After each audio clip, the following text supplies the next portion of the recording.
कहानी की शुरुआत में जब एक पुलिस वाला गश्त पर था तो उसने सड़क किनारे एक हैरान कर देने वाला नजारा देखा। पहले तो उसे लगा कि शायद उसकी आंखों का धोखा है, लेकिन जब वह गाड़ी पीछे लेकर दोबारा ध्यान से देखने गया तो सामने का दृश्य देखकर दंग रह गया। सड़क किनारे एक कॉफी का कप हवा में लटका हुआ था। उसे सब कुछ बहुत अजीब और रहस्यमय लगा। वह धीरे धीरे पास गया और करीब से देखने लगा। उसने सावधानी से कप को हल्का सा धक्का दिया और कप जैसे किसी अदृश्य ट्रैक पर फिसलता हुआ नीचे गिर पड़ा। अंदर की कॉफी भी जमीन पर फैल गई। वह झुककर कप को देखने लगा, पर उसमें कुछ भी खास नहीं था। फिर उसने हाथ बढ़ाकर उस जगह को छूने की कोशिश की जहां कप हवा में टंगा था, लेकिन उसका हाथ बीच में किसी चीज से टकरा गया और सामने अचानक हल्की सी रूपरेखा उभर आई, जैसे कोई गाड़ी हो। उसने नीचे की ओर हाथ फेरा और सच में टायर महसूस हुआ। फिर पीछे की ओर बढ़ाया तो दरवाजा मिला। जैसे ही उसने दरवाजा खोला तो अंदर एक खास बटन दिखाई दिया। उसने सावधानी से बटन दबाया और तुरंत पीछे हट गया। अगले ही पल पूरी गाड़ी उसकी आंखों के सामने प्रकट हो गई और जैसे ही उसने दरवाजा बंद किया तो गाड़ी फिर से आसपास के माहौल में पूरी तरह गायब हो गई। पुलिस वाला स्तब्ध रह गया, क्योंकि 2032 जैसे आधुनिक साल में भी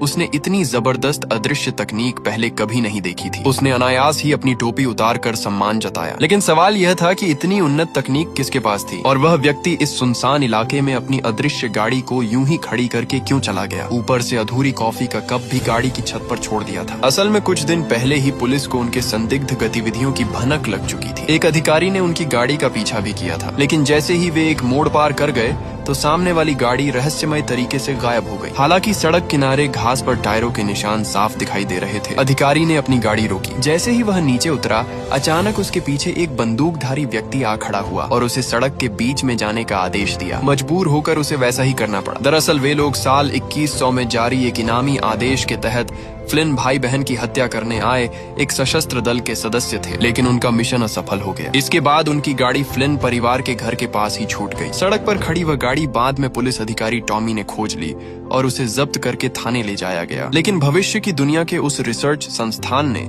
फ्लिन भाई बहन का पीछा करना बंद नहीं किया। उन्होंने पहले स्थानीय दबंग कोबेल से संपर्क किया था, मगर फ्लिन के बड़े भाई बोर्टन ने हर हफ्ते 2 लाख की रकम देने और अपने पूर्व सैनिक न्यूरल इम्प्लांट की ताकत का संकेत देकर कोबेल के साथ शांति समझौता कर लिया। इसके बाद संस्थान ने एक और शख्स से संपर्क किया, लेकिन बॉब, जो अब अपराध की दुनिया छोड़ चुका था, 18 साल की उम्र में ही वह उत्तरी आयरलैंड के 3 सैनिकों की हत्या के कारण कुख्यात हो गया था। भागने से पहले भी उसने न जाने कितने लोगों की जान ली थी। संस्थान ने उसे सीधे भविष्य की दुनिया का एक हाई टेक हथियार यानी एक सोनिक गन भेजी। बॉब को यकीन ही नहीं हुआ कि हाथ में दिखने वाली यह साधारण सी चीज इतनी ताकतवर हो सकती है। उसने जैसे ही इसे आजमाया तो दूर रखी उसकी अलमारी में सजी चीनी मिट्टी की वस्तुएं कंपन से चकनाचूर हो गईं। तभी फोन बजा। दूसरी तरफ से उसे $1 करोड़ में फ्लिन भाई बहन को मारने का प्रस्ताव दिया गया, लेकिन बॉब अब अपनी पहचान बदलकर एक सामान्य जीवन जी रहा था। सामने वाले ने उसकी बेटी को धमकी के रूप में इस्तेमाल किया। मजबूर होकर उसे यह काम स्वीकार करना पड़ा। उधर जिस टॉमी जॉर्नो का जिक्र हुआ था,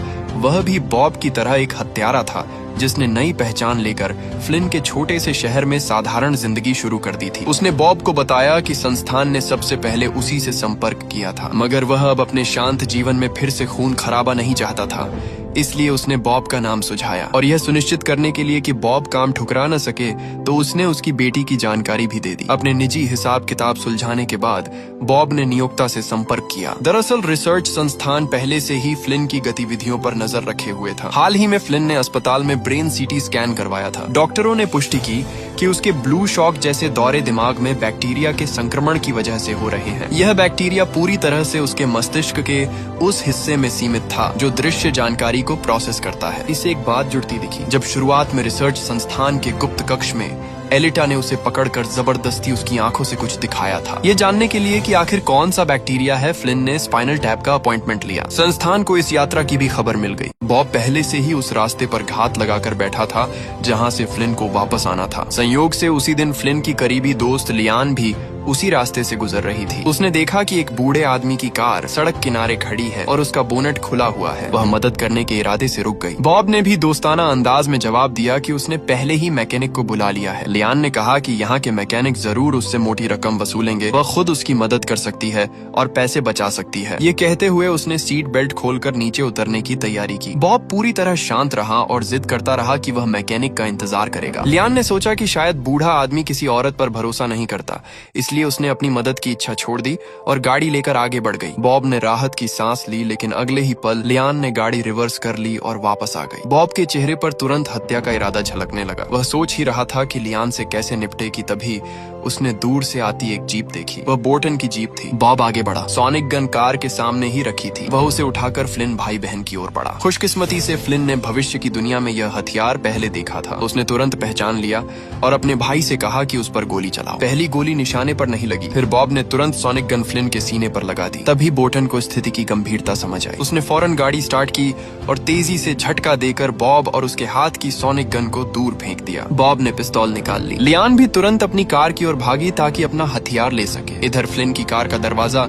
और सीट बेल्ट जाम हो गए थे और वह हिल भी नहीं पा रहा था। बोर्टन गाड़ी से उतरकर जवाबी फायरिंग करने लगा, जबकि फ्लिन हाथ से एक्सीलरेटर दबाने की कोशिश कर रहा था। बोर्टन चाकू से सीट बेल्ट काटने ही वाला था कि बॉब फिर से खड़ा हो गया। लियान ने एक गोली चलाई और तुरंत फिर से बंदूक भर ली, लेकिन उसकी नजरें बॉब पर टिकी थीं ताकि वह अचानक पलटवार न कर सके। और सचमुच बॉब अचानक उठकर हमला करने ही वाला था, लेकिन इस बार वह काबू में कर लिया गया। रिसर्च संस्थान की दूसरी हत्या की कोशिश लियान की मदद से मुश्किल जरूर थी, पर नाकाम रही। इसके बाद उन्होंने पुलिस को बुलाया। पुलिस की गाड़ी में बैठाए गए बॉब को देखकर लगा कि उसे अपनी गिरफ्तारी की कोई चिंता नहीं है। उल्टा उसने फ्लिन की ओर एक डरावनी मुस्कान फेंकी। तभी टॉमी ने फ्लिन को बीच में टोक दिया। फ्लिन ने किसी तरह बात को टाल दिया, लेकिन टॉमी को यकीन हो गया कि वे उससे कुछ छुपा रहे हैं, क्योंकि जब उसके घर के पास 2 अदृश्य गाड़ियां मिली थीं, तो वह सीधे बोर्टन के पास गया था और उसने देखा था कि वे सभी लोग हथियारों से लैस थे। ड्रोन भी 24 घंटे काम कर रहे थे और हर समय युद्ध जैसी तैयारी में तैनात थे। लेकिन बोर्टन ने टॉमी से कहा कि वे सिर्फ ड्रोन रेस प्रतियोगिता की तैयारी कर रहे हैं। उधर पगडा गया बूढ़ा आदमी बॉब भी पूरी तरह हथियारों से लैस था, मानो उसे पहले से पता हो कि यहाँ गोलीबारी होने वाली है। फिर भी टॉमी का मानना था कि वे लोग बस हालात को स्थानीय कानून व्यवस्था के दायरे में रखना चाहते हैं, क्योंकि अगर पुल पर कोई लाश मिलती तो राष्ट्रीय सुरक्षा विभाग के लोग तुरंत यहाँ पहुँच जाते। टॉमी के पास ज्यादा सबूत या सुराग नहीं थे। बचपन से साथ रहे दोस्तों पर भरोसा करते हुए उसने बात को यही छोड़ने का फैसला किया और बॉब को लेकर चला गया। बॉब अब भी अजीब सी बनावटी मुस्कान के साथ बैठा था। फिर उसने टॉमी से रहस्यमयी अंदाज में लंबी चौड़ी बातें करनी शुरू कर दी। जब उसने देखा कि टॉमी उसकी आधी बातें समझ ही नहीं पा रहा, तो उसने साफ साफ कहा कि जिसने उसे फ्लिन भाई बहन को मारने के लिए रखा है, वह अपने पीछे कोई गवाह या अधूरा काम नहीं छोड़ता। अगर टॉमी उसे गिरफ्तार करके ले जाता है और वह मिशन पूरा नहीं कर पाता, तो सबसे पहले उसका नियोक्ता खुद उसे मरवा देगा, और दूसरा इस केस का जिम्मेदार अधिकारी होने के नाते टॉमी भी उनके निशाने पर आ जाएगा। बॉब ने अंग्रेजी में कहा कि मैं देख सकता हूँ कि तुम्हारे अंदर जिज्ञासा बढ़ती जा रही है। तुम सोच रहे हो कि यह आदमी आखिर है कौन? यहाँ आकर इन लोगों को मारने की कोशिश क्यों कर रहा है? सच तो यह था कि बॉब की धमकियों से ज्यादा टॉमी को इस पूरी घटना की असली वजह जानने की बेचैनी थी। वह स्थानीय पुलिस स्टेशन का उप शेरिफ था, फिर भी उसे हर चीज से अंधेरे में रखा गया था। वह जानना चाहता था कि आखिर चल क्या रहा है, लेकिन वह कुछ पूछ पाता उससे पहले ही गाड़ी एक दोराहे पर पहुंची। अचानक टॉमी खुद कार के अंदर फंस गया। धुंधली नजर से उसने देखा कि कोई पीछे की सीट से बॉब को घसीट कर बाहर ले जा रहा है। वह संघर्ष करते हुए कार से बाहर निकला, लेकिन तब तक देर हो चुकी थी। बॉब को ले जाया जा चुका था। उसे साफ साफ गाड़ी के दूर जाते हुए इंजन की आवाज सुनाई दी,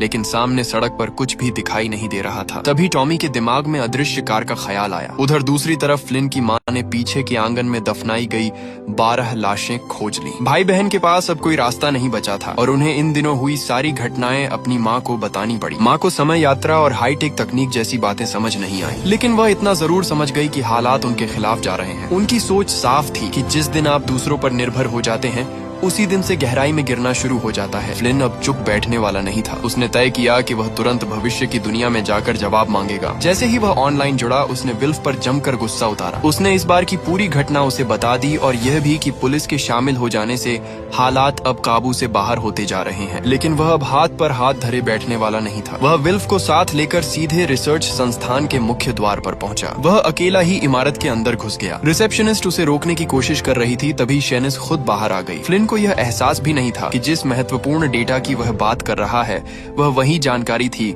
जो शुरुआत में एलिटा ने उसका सिर पकड़कर उसकी आंखों के जरिए जबरन उसके दिमाग में डाली थी। शेनिस ने ठंडे स्वर में कहा कि या तो वह झूठ बोल रहा है या फिर बेहद अनजान है, लेकिन वह किसी भी हालत में रिसर्च संस्थान का गुप्त डेटा बाहर नहीं जाने दे सकती। इसलिए फ्लिन और उसका पूरा परिवार मरना ही होगा। इतना कहकर शेनिस ने पहले हमला कर दिया। फ्लिन ने तुरंत पलटवार किया। कुछ ही वारों में उसने उसे जमीन पर गिरा दिया। पहली सीधी भिड़त में फ्लिन की जीत हुई, लेकिन अब सवाल यह है कि क्या इस आमने सामने की टक्कर के बाद शेनिस और भी बड़ी ताकत से उन उनका पीछा करेगी? और टॉमी की अदृश्य कारों की जांच किस दिशा में जाएगी? जानने के लिए पार्ट 2 कमेंट करें।